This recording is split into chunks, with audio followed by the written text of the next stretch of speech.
You're strapped into a seat you can barely move in. Your helmet is locked. Your gloves are on. The checklist is in front of you. Beneath you is a machine filled with explosive force, waiting for permission to leave Earth. Outside the window, Florida does not look like Florida.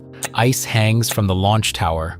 Metal rails are frozen. Pipes have cracked. The pad looks less like the gateway to space and more like a warning sign nobody wants to read. Inside Challenger, everything feels controlled, professional, routine. That was the promise of the space shuttle program.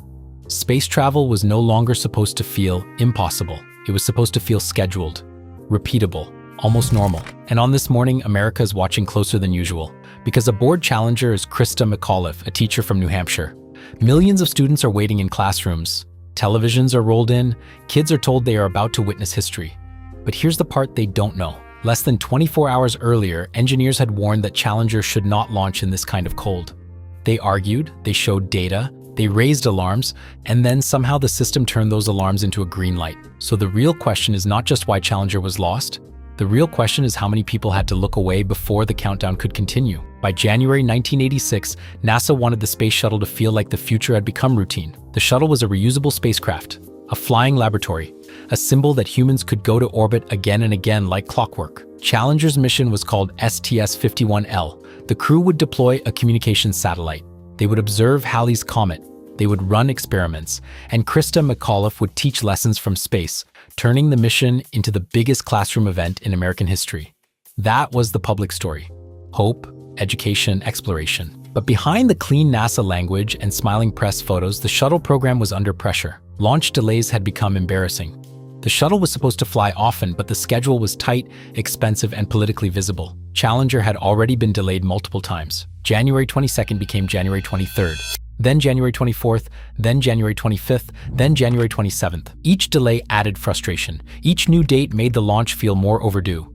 And by the evening of January 27th, the mission had become dangerous. Not because anyone wanted disaster, but because everyone wanted success. And sometimes the most dangerous pressure is not someone shouting. It's the quiet assumption that the launch must happen. To understand Challenger, you have to understand one small piece of rubber. Not the engines, not the wings, not the giant orange external tank.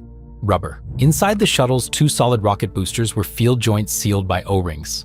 Their job was simple but critical. Keep burning hot gas trapped inside the booster. If they sealed properly, the rocket worked. If they didn't, hot gas could escape. And once that happened, Challenger was no longer flying a mission. It was carrying a failure. The disturbing part is that the O-rings had shown problems before. On earlier flights, engineers had seen erosion. They had seen signs that hot gas was getting past the first seal. They had seen evidence that the joint design was not behaving as cleanly as it should, but the shuttle kept coming home. And that became its own trap, because every successful landing made the damage easier to explain away. It had happened before, and the shuttle survived, so maybe it was acceptable. Maybe it was within margin. Maybe it was not urgent. This is how danger becomes normal. Not all at once, but slowly. A little erosion here, a little blow-by there, a successful mission afterward. A meeting where the risk gets buried in technical language. By January 1986, the O-ring issue was not new. It was known, but it had not stopped the shuttle program. And then came the cold. On January 27th, Challenger was supposed to launch. The crew was ready. The vehicle was ready. The public was ready. But the weather was not. Crosswinds at the return to launch site runway forced NASA to scrub the attempt. That pushed the launch to January 28th. At first, that sounds like just another delay. But this one changed everything. Because overnight, temperatures at Kennedy Space Center were expected to plunge. Florida was about to face a rare freeze. Ice would form across the launch structure. Equipment would be exposed to temperatures it was not used to seeing. And the O-rings, they were made of rubber. Rubber changes in the cold. It stiffens, it reacts more slowly. It loses flexibility. For a seal that needs to respond instantly under extreme pressure, that matters a lot. Engineers at Morton Thiokol, the contractor responsible for the solid rocket boosters, understood this risk better than almost anyone. They had already been worried about O-ring performance.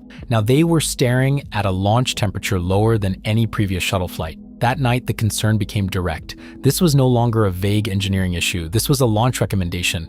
And the recommendation at first was clear: do not launch. On the evening of January 27th, NASA and Morton Thiokol held a teleconference. It was supposed to settle whether Challenger could safely launch the next morning. Thiokol engineers laid out their concern.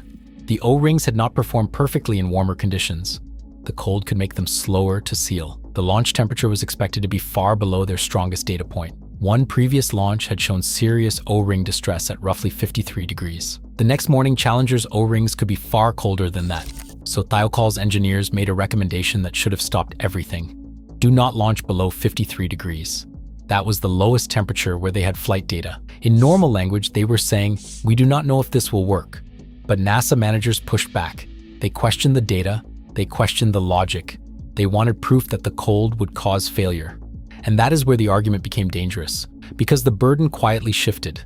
Instead of proving Challenger was safe to launch, engineers were being asked to prove it was unsafe. That sounds subtle, it is not. In a system carrying 7 people, that shift changes everything. The engineers were not saying the shuttle would definitely fail. They were saying the risk was unknown and unacceptable. But unknown risk does not fit neatly into a launch schedule. So the call paused. Thiokol went off the line for a private discussion. And behind that closed conversation, the most important decision of the night began to change. Inside Morton Thiokol's private caucus, the engineers did not suddenly relax. Roger Boisjoli and others continued to object. They believed the data supported a no-launch recommendation. The cold was too extreme. The O-rings were too uncertain. The risk was too high. But management saw a different problem. NASA wanted a decision. The launch was already delayed, the evidence was being challenged, and Thiokol was now standing in the way of a mission watched by the entire country. Then came one of the most infamous phrases in NASA history. A senior Thiokol manager told Bob Lund to take off his engineering hat and put on his management hat. That sentence is chilling because it reveals the entire failure. The facts did not change. The temperature did not change. The O-rings did not magically become safer. Only the frame changed. The question stopped being, "Is this safe?" and became, "Can we justify going?" Thiokol reversed its recommendation. The new position was that Challenger could launch. The rationale leaned on the idea that even if the primary O-ring had trouble, the secondary O-ring would seal. But that assumption was exactly what made engineers nervous. If cold affected one seal, why would anyone be comfortable betting on another seal sitting in the same freezing environment? Still, the recommendation changed. NASA accepted it. Not everyone agreed. Alan McDonald, a Thiokol representative at Kennedy Space Center, later became known for refusing to sign off on the launch recommendation. But the machine had momentum now. By the end of the night, the official answer was go. The warning had been debated, reversed, and buried inside process. And while everyone slept, the launch pad kept freezing. Morning arrived on January 28th. The sky was clear. That made everything feel deceptively calm. Clear sky looks safe on television. It looks perfect. It looks like the kind of morning NASA would want. But on the launch pad, ice was everywhere. Teams inspected the structure. The freeze had created icicles and sheets of ice around the pad. There were concerns that ice could break loose during launch and strike the shuttle's thermal protection tiles. NASA delayed the launch to allow more inspections and some melting. But notice what had happened. The visible ice became the big morning problem. The hidden O-ring issue, the thing engineers had argued about the night before, was treated as resolved. That is one of the most unsettling parts of the story. The launch team could see ice. They could photograph it, they could measure it, but the O-rings were sealed inside the booster joints. No one could look at them and say, "These are ready." They had to trust the decision made the night before, and the crew had to trust the system. The astronauts were not told the full depth of the O-ring argument. They were professionals doing what astronauts do. They trusted the vehicle, they trusted the process, they trusted that if the risk crossed the line, someone would stop the countdown. That is the hardest part. Because a launch is not one decision, it is hundreds of decisions stacked on top of each other. Weather, ice, hardware, schedule, pressure, public expectation, management confidence, engineering uncertainty, every block gets added. And by late morning, the tower was still standing. At 11:38 a.m., the engines lit. The boosters ignited and Challenger began to rise. At first, it looked like another successful launch. The shuttle cleared the tower.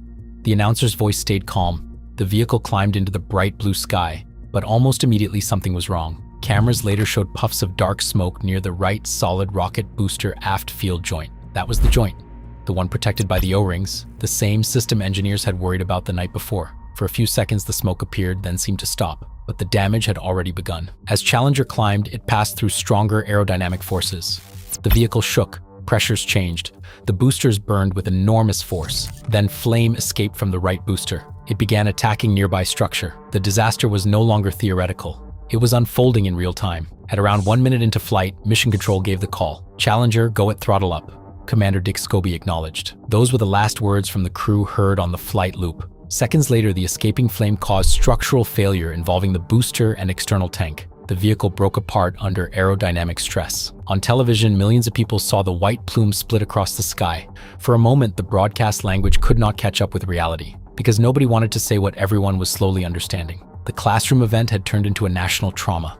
7 crew members were lost: Francis Scobie, Michael Smith, Ellison Onizuka, Judith Resnick, Ronald McNair, Gregory Jarvis, Krista McAuliffe. And in the hours that followed, America searched for the one thing that would make the event easier to understand. A broken part, a freak cold snap, a terrible accident. But the deeper truth was more uncomfortable. Challenger was not just a failure of rubber in cold weather, it was a failure of communication, a failure of pressure, a failure of management, a failure of a system that saw warning signs before and learned the wrong lesson from surviving them. The O-rings had spoken before January 28th. The engineers had spoken the night before, the ice had spoken that morning, but the countdown kept moving. That is why Challenger still feels haunting decades later.